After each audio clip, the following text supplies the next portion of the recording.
Hello students, माँ Vindhyavasini channel में आपका स्वागत है। आज हम पढ़ रहे हैं सीबीएसई बोर्ड हिंदी में कक्षा 9 का दूसरा पाठ वाक। वाक का अर्थ होता है वाणी। यह ललित संत कवित्री हैं, कश्मीरी संत हैं, जिन्होंने ईश्वर प्राप्ति के लिए जो मार्ग है उसकी बात कही है और ईश्वर प्राप्ति के लिए किस रास्ते पर चलकर उनको प्राप्त किया जाए, इस बात का चिंतन किया है। रस्सी कच्चे धागे की खींच रही मैं नाव, जाने कब सुन मेरी पुकार, करें देव भव सागर पार। कह रही हैं कि रस्सी कच्चे धागे की। कच्चा धागा क्या है कि जो हमारे शरीर में सांसें चल रही हैं, वह सांस रूपी कच्चा धागा है, जिसकी डोर से खींच रही मैं नाव, शरीर रूपी नाव को मैं खींच रही हूँ। जाने कब सुन मेरी पुकार। वो कहती हैं कि पता नहीं वह कब समय आएगा जब मेरी पुकार सुनकर करें देव भव सागर पार। परम ब्रह्म परमात्मा हमें सागर से, संसार रूपी सागर से मेरी शरीर रूपी नाव को पार लगाएंगे। जैसे हमारे यहाँ संत कबीर दास जी ने परम ब्रह्म परमात्मा को प्राप्त करने के लिए और उनसे किस मार्ग द्वारा चलकर मिला जाए, इन सब चीज़ों पर बात कही है। वैसे ही ललित संत कवित्री हैं, जिन्होंने अपनी वाणी के माध्यम से ईश्वर को प्राप्त करने की इच्छा जाहिर की है। आगे अगले 2 लाइनों में हम देखेंगे, पानी टपके कच्चे सकोरे, व्यर्थ प्रयास हो रहे मेरे। ये कच्चे सकोरे, कच्चा बर्तन। ये कच्चा बर्तन क्या है? हमारा शरीर। ये नाशवान शरीर है जिससे पानी टपक रहा है। पानी क्या है? हमारी सांसें, एक एक करके हमारी सांसें खत्म हो रही हैं। ये शरीर रूपी कच्चे बर्तन से हमारी सांस रूपी पानी धीरे धीरे करके समाप्त हो रही हैं। व्यर्थ प्रयास हो रहे मेरे। और सारे प्रयास किस चीज़ के? ईश्वर को प्राप्त करने के, ईश्वर से मिलने के जो प्रयास हैं, जो हम विभिन्न कर्मकांडों के माध्यम से करते हैं। जैसे कोई कहता है कि हम कुछ चढ़ा दें तो हमें ईश्वर की प्राप्ति हो जाएगी, या फिर हम किसी तीर्थ स्थान में चले जाएं तो हमें ईश्वर की प्राप्ति हो जाएगी। ऐसे विभिन्न प्रयास किए जाते हैं ईश्वर को प्राप्त करने के। तो यहाँ कवित्री कहती हैं कि मैंने जो विभिन्न प्रयास किए हैं, वो सारे प्रयास मेरे व्यर्थ हो रहे हैं धीरे धीरे, और मुझे अभी तक परमात्मा की प्राप्ति नहीं हुई है। जी में उठती रह हुक मतलब होता है पीड़ा, और इस चीज़ को सोचकर मेरे जी में, मेरे हृदय में बार बार पीड़ा उठती है, बार बार कष्ट होता है कि घर जाने की चाह है घेरे, कि मेरी आत्मा को जो परम पिता परमात्मा से मिलना चाहती है, परम पिता परमात्मा की होना चाहती है, वह परम पिता परमात्मा के घर जाना चाहती है। वहाँ जाने के लिए वह जो हमारी आत्मा है, वह अत्यंत व्याकुल है, अत्यंत परेशान है। अगले क्रम में, खा कर कुछ पाएगा नहीं। खा कर क्या? खाने का मतलब क्या है कि भोग करके, उपभोग करके जो भौतिक सुख हैं, कि बहुत अच्छा घर बना लिया, बहुत अच्छे कपड़े पहन लिए, बहुत अच्छे व्यंजन खा लिए, बहुत अच्छी बड़ी बड़ी गाड़ियाँ खरीद ली, इन सब चीज़ों से कुछ पाएगा नहीं, कुछ होने वाला नहीं है। ना खाकर बनेगा अहंकारी, और अगर इन सब चीज़ों का तू त्याग भी करता है तो भी तो अहंकारी बन जाएगा। कैसे कि देखो मैं इतनी सुख सुविधाओं को त्याग कर रहा हूँ ईश्वर के लिए, मैं ईश्वर को प्राप्त करना चाहता हूँ, इसलिए मैं इन सब चीज़ों से स्वयं को दूर रख रहा हूँ। तो इस बात का तुम्हारे मन में अहंकार हो जाएगा, घमंड हो जाएगा। तो ऐसा करने से भी कोई फ़ायदा नहीं है। क्या करना होगा? सम खा। सम मतलब इंद्रियां, खा मतलब वशीभूत कर अपनी इंद्रियों को। हमें पता है ना 5 ज्ञानेंद्रियां हैं, तो इन्हीं ज्ञानेंद्रियों को अपने वश में करना है और तभी होगा संभावी। तभी तो हे मनुष्य, तभी तो संभावी बन पाएगा, समान व्यवहार वाला बन पाएगा। कि मतलब सारी चीज़ों का त्याग करने के बावजूद भी तुझ में किसी प्रकार का कोई घमंड नहीं होगा, तो बिल्कुल निर्मल मन वाला हो पाएगा। क्योंकि हमारे यहाँ तुलसीदास जी ने लिखा भी है ना कि निर्मल मन जनते मोहि पावा। ईश्वर कहते हैं कि जिसका मन निर्मल होगा वही मुझे प्राप्त कर सकता है।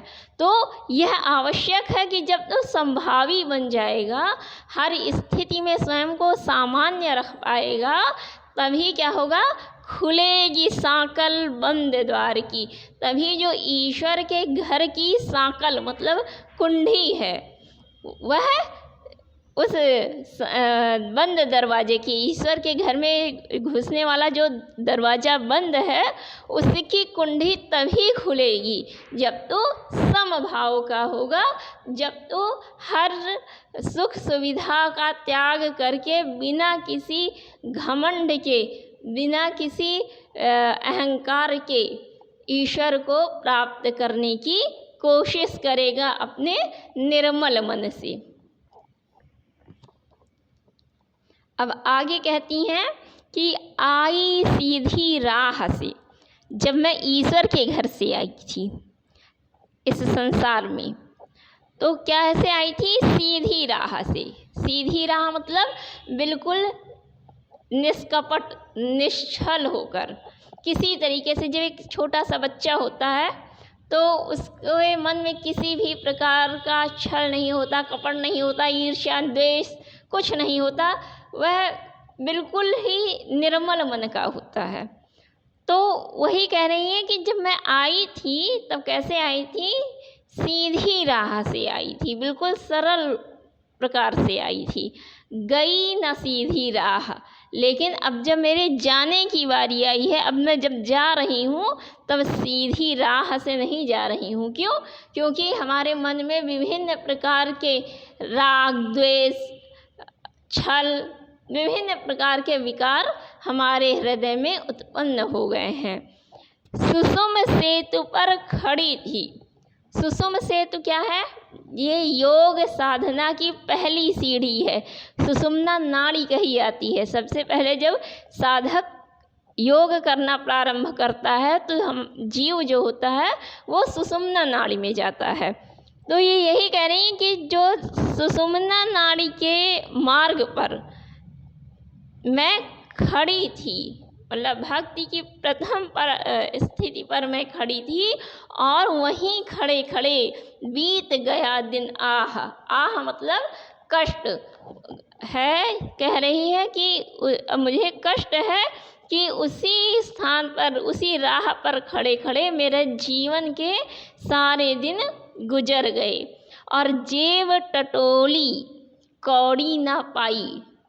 शरीर रूपी जो मैंने वस्त्र पहना था उसकी जब मैंने जेब टटोली तो मैंने कौड़ी ना पाई। एक भी कौड़ी मेरे पास नहीं थी।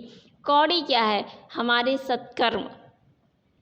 ऐसा जीवन में मैंने कोई कर्म ही नहीं किया था जो मैं लेकर संसार रूपी सागर को पार कर सकूं। तो ये शरीर रूपी जब मैंने जेब टटोली तो उसमें एक भी कौड़ी नहीं थी, और मैं सोच रही थी कि माझी को दूं क्या उतराई। यह माझी कौन है? ये संसार रूपी भवसागर है जिसे पार करने के लिए हमें शरीर रूपी नाव की ज़रूरत होती है, और इस शरीर रूपी नाव को जो खेता है, जो लेके जाता है, वो कौन होता है? माझी। माझी यहाँ गुरु ही है जो हमें ईश्वर तक पहुँचने का मार्ग बताता है। तो गुरु को देने के लिए क्या उतराई, जैसे नाव जब लेके जाता है मल्लाह, तो वह नाव से जब हम उतरते हैं तो उसे उतराई देते हैं, कुछ उसका किराया जिसे कहते हैं। तो वैसे ही अब इस संसार रूपी सागर को पार करने के लिए जो गुरु हैं, उनको देने के लिए मेरे पास कुछ नहीं है, क्योंकि गुरु तो पैसे रुपए लेंगे नहीं, उन्हें इन सांसारिक चीज़ों से कोई ज़रूरत नहीं है। गुरु क्या लेंगे आप? गुरु आपकी सद्वृत्ति लेंगे। गुरु के प्रति आपकी निष्ठा क्या है, गुरु के प्रति आपकी भावना क्या है, उतराई में तो उन्हें वो दिखाई देना चाहिए ना। तो इसीलिए मेरे पास गुरु रूपी माझी को देने के लिए उतराई तक नहीं है। अब यहाँ देखेंगे, थल थल में बसता है शिव ही। थल थल अर्थात प्रकृति के हर एक कण में, सृष्टि के हर एक कण में बसता है शिव ही। शिव ही बसता है, शिव ही विराजमान है। शिव का अर्थ मंगल, ठीक। मंगल जो सत्य है, शिव ही सत्य है और सत्य ही सुंदर है ना, ये भावना है। तो जो सत्य है वही मंगल है, वही सुंदर है। तो इस संसार, और वही ब्रह्म तत्व है, ठीक। तो इस संसार के प्रत्येक कण में ब्रह्म तत्व विराजमान है। भेद न कर क्या हिंदू मुसलमान। और यहाँ कहती है कवित्री कि भेद ना कर, इस बात का अंतर मत करो कि क्या हिंदू के ही मुसलमान, चाहे हिंदू हो तो वो भी उसके लिए सृष्टि के प्रत्येक कण में उसका ईश्वर विराजमान है। और यदि मुसलमान है तो उसके लिए भी, चाहे आप गीता और रामायण में पढ़िए तो भी यही बात कही है, चाहे आप कुरान में, बाइबल में पढ़ लीजिए तो भी यही बात कही है कि प्रत्येक सृष्टि के प्रत्येक कण में ईश्वर विराजमान है। तो इसमें भेद करने की या इसके पक्ष विपक्ष में होने की कोई आवश्यकता नहीं है। ज्ञानी है तो स्वयं को जान, और अगर जानने की आवश्यकता है तो हमें स्वयं को जानना होगा कि हम कौन हैं, क्योंकि हम परमपिता परमेश्वर का अंश हैं। तो हमारे अंदर भी वही गुण होने चाहिए जो हमारे ईश्वर में हैं।